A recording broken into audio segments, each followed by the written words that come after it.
Ministro Maílson, seja bem-vindo aqui ao Cenário Econômico. Prazer, meu. Nós temos, desde os anos 70, uma sucessão de milagre econômico, aliás, foi esse o nome dos anos 70, ainda nos governos militares. Depois tivemos problemas sérios nos anos 80, o senhor sabe muito bem o que foram os anos 80. Tivemos uma recuperação depois dos anos 90, sobretudo com a ascensão do real.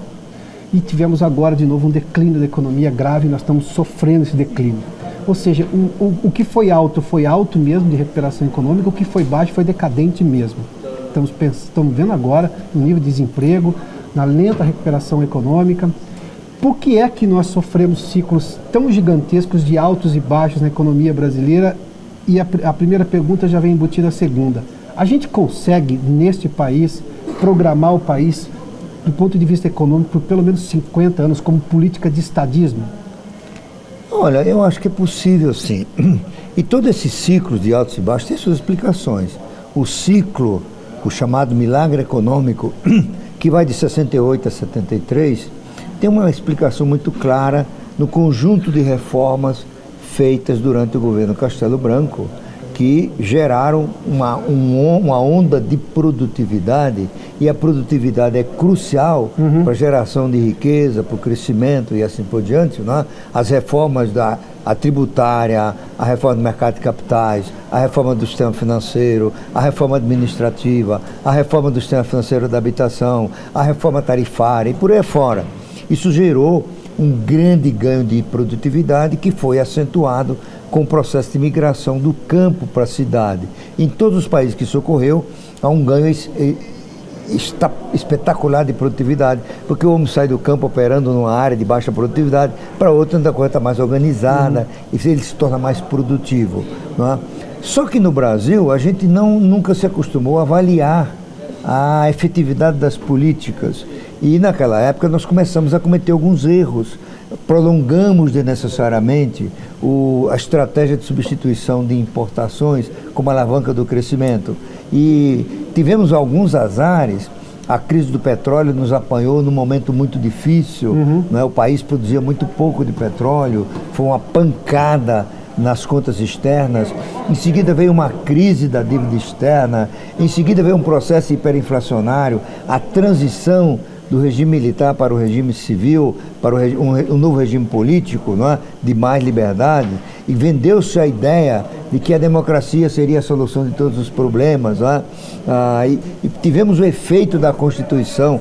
Então a Constituição brasileira foi um desastre do ponto de vista fiscal. Até hoje estamos pagando o preço dela, não é? A Constituição cidadã, por um lado, mas do ponto de vista fiscal?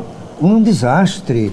Muito da questão previdenciária de hoje tem suas raízes na Constituição de 88. É claro que os aumentos excessivos do salário mínimo, incompatíveis com a produtividade, ajudaram a explodir o déficit da Previdência Social, mas as raízes estão lá, né?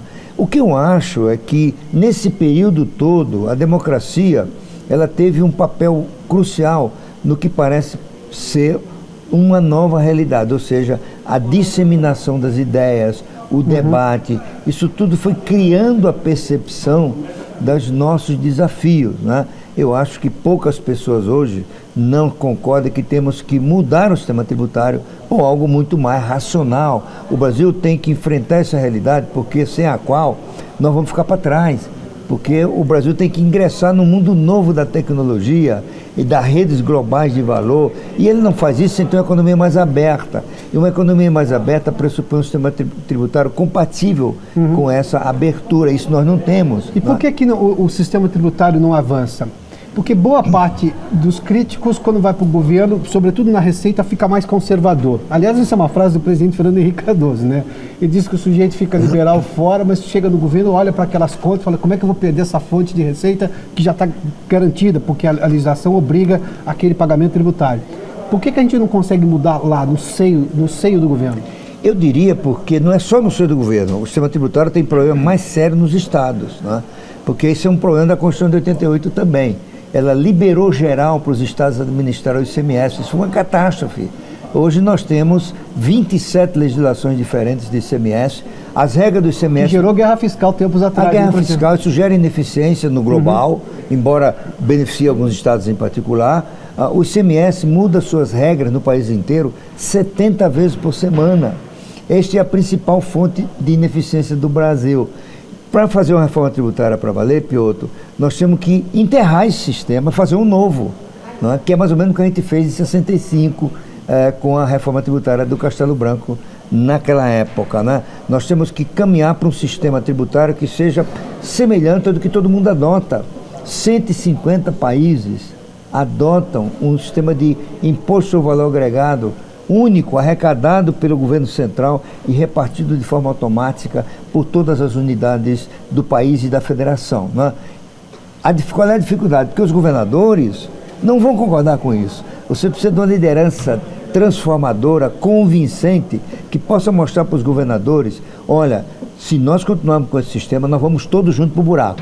Agora, se nós mudarmos o sistema sem prejudicar vocês, sem vocês ficarem dependendo da vontade do governo federal, a coisa tem que ser muito garantida nesse sentido e que tem uma saída para todos, nós todos vamos subir. E é só olhar o mundo inteiro. A Alemanha é um país federado, com federação muito mais forte do que a nossa. Lá, quem arrecada o imposto sobre o consumo é o governo federal e reparte de forma adequada com os estados e municípios, né? E a Alemanha tem carregado a Europa nas costas. Sem dúvida alguma. E grande parte da competitividade da indústria alemã deriva de seu sistema tributário muito racional na tributação do consumo, em que é possível desonerar integralmente as exportações. Aqui é impossível e a indústria perde competitividade, certo? Por outro lado, Piotr, eu acho que é bom dizer, pelo menos essa é a minha percepção, o Brasil não tem mais problema de ideias. Tudo que precisa ser feito está circulando, não é? As pessoas estão convencidas de que tem que fazer uma reforma tributária. Nós vamos discutir o modelo da reforma. Uma reforma trabalhista, se livrar do anacronismo da legislação trabalhista, da visão dos juízes de que eles lidam com hipossuficientes, que o trabalhador precisa ser tutelado pelos juízes. Isso tudo está mudando. Aliás, a ideia da tutela começou a cair por aí já. Começou a cair, essa reforma já é o primeiro passo nesse sentido, né? Nós precisamos avançar, porque todo mundo não tem dúvida disso mais, na infraestrutura, né? O Brasil enfrenta problemas sérios de eficiência por causa da infraestrutura. Custa mais transportar soja e outros grãos do centro-oeste para os portos do que dos portos para a China, né? O Brasil tem um agronegócio extremamente competitivo da porteira para dentro, da porteira para fora. O ambiente é hostil, a estrada é ruim, o porto é ruim, o sistema tributário é ruim, a legislação trabalhista é anacrônica. O que está precisando agora? Eu acho que está precisando de um líder para fazer um amálgama dessas visões, não é? Liderar, convencer, conquistar a sociedade para um ciclo de reformas que pode inaugurar novamente um milagre, uma coisa parecida com aquele milagre dos anos 60, 70. Não precisamos tanto, né? Porque a gente não precisa mais crescer tanto quanto naquela época, né? Ministro, uma pergunta objetiva em relação à participação do mundo privado no governo. Não raro, o mundo privado vai ao governo para resolver o problema do setor dele. Se tem algum nó na Receita, vai lá e tenta resolver, não o problema da burocracia da Receita, de uma questão tributária, de uma legislação tributária, desde que elimine aquele setor que tem um lobby lá e vai lá e resolver o problema. Não resolveu o problema, resolveu o problema dele, ou seja, o problema persiste. Mas falando sobre, por exemplo, Plano Safra, os empresários, boa parte reclamou dizendo que é dinheiro insuficiente. O Estado não tem mais dinheiro. Agora, boa parte desse setor é extremamente competitivo e consegue buscar juro, o empréstimo em banco, financiamento em banco. O que ele não tem é exatamente isso depois da porteira, que deveria o governo cuidar, estradas e tudo mais. O setor também não vai pedir muita coisa para o governo, ou seja, empresários vão no BNDES e acham que a taxa de juros tem que ser sempre de mãe para filho, e às vezes tem que ser de pai para filho, né? Que pai vai lá e puxa uma reprimenda, não é assim? O pai é um pouco mais duro nessa hora, né? O senhor não acha também que a relação do capital privado, do setor privado com o governo é sempre uma troca e não é uma troca que está levando o país para o alto?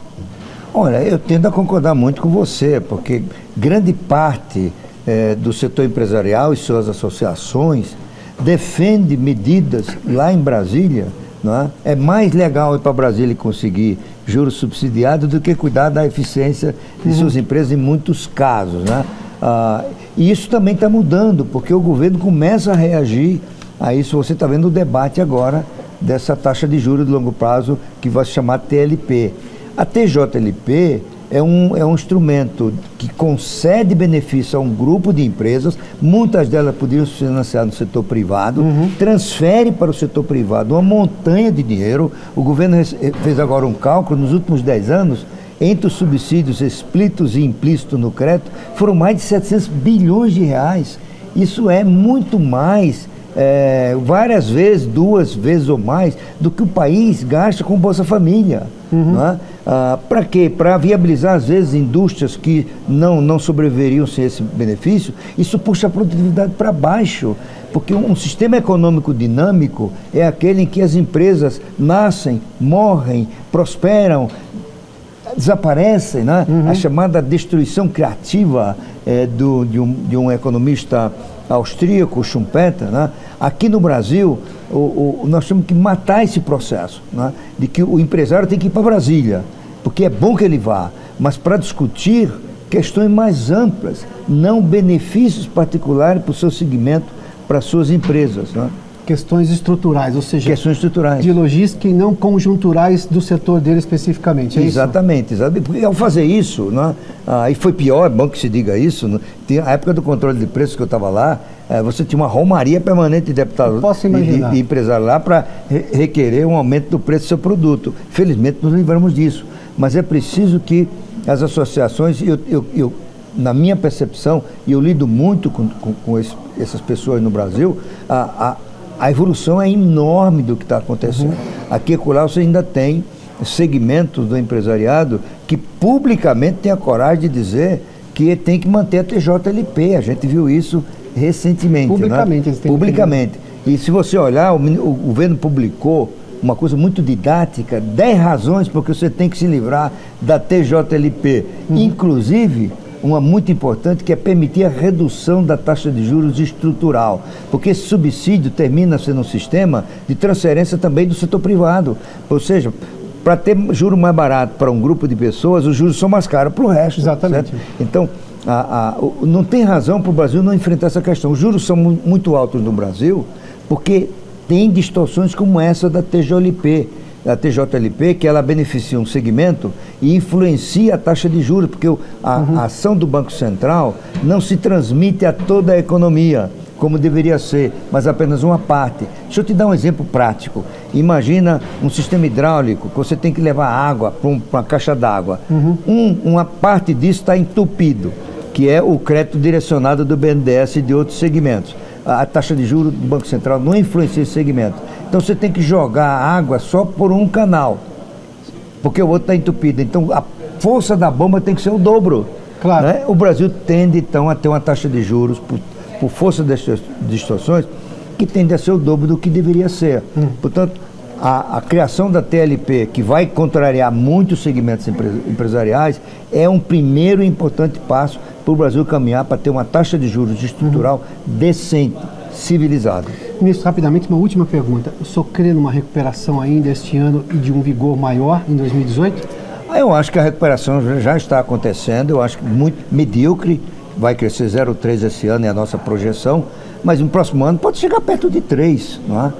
Depende muito de aprovarmos a reforma da Previdência, depende muito de resolver esse imbróglio político.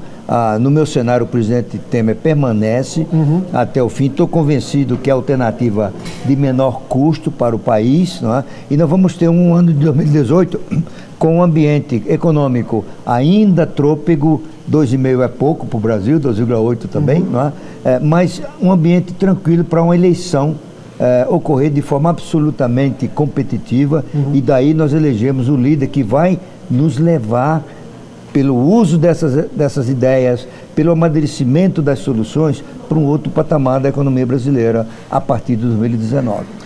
Ministro, obrigadíssimo pela gentileza de nos atender aqui no Cenário Econômico. Viu? Prazer foi meu, Pedro. Muito obrigado mais uma vez.